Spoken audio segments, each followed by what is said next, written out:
বা Easter island. Rapa নুই indigenous পলিনেশীয় একটা নাম, আর ইস্টার আইল্যান্ড এটা ঔপনিবেশিক নাম। ডাচ এক্সপ্লোরার জ্যাকব রজিভিল, যিনি এই দ্বীপটা ডিসকভার করেন 1722 সালে, এই নব আবিষ্কৃত দ্বীপের নাম দেন ইস্টার আইল্যান্ড। ইস্টার আইল্যান্ড পূর্ব প্রশান্ত মহাসাগরীয় দ্বীপ, যেটি চিলির অন্তর্ভুক্ত। এই দ্বীপটি বিখ্যাত মোয়াই স্ট্যাচুর জন্য, যেগুলো রাপা নুইয়ের স্থানীয় মানুষজন খোদাই করেছেন।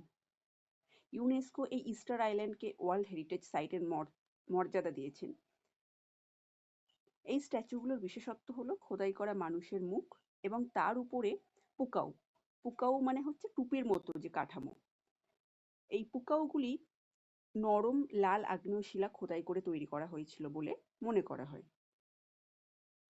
এবং স্কলাররা বিশ্বাস করেন 1300 থেকে 1600 শতকের মধ্যবর্তীকালে এই মোয়াইগুলি স্থানীয় মানুষজন তৈরি করেছিলেন।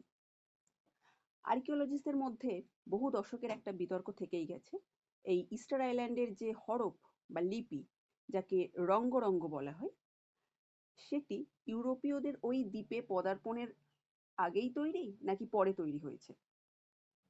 সাম্প্রতিককালের গবেষণা বলছে রঙ্গ স্ক্রিপ্ট ইউরোপীয় প্রভাবমুক্ত, অর্থাৎ স্বাধীনভাবে ওই দ্বীপের মানুষজনই ওই স্ক্রিপ্ট তৈরি করেছিলেন।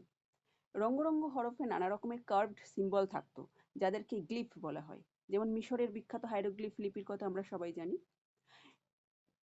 ইস্টার আইল্যান্ডে প্রাপ্ত এই রঙ্গ হরফ, এগুলো উডেন ট্যাবলেট বা বিভিন্ন রকম আর্টিফ্যাক্টসের উপরে খোদাই করা হতো। এবং প্রসঙ্গত বলে রাখি, এই স্ক্রিপ্ট এখনো অবধি পাঠোদ্ধার করা যায়নি।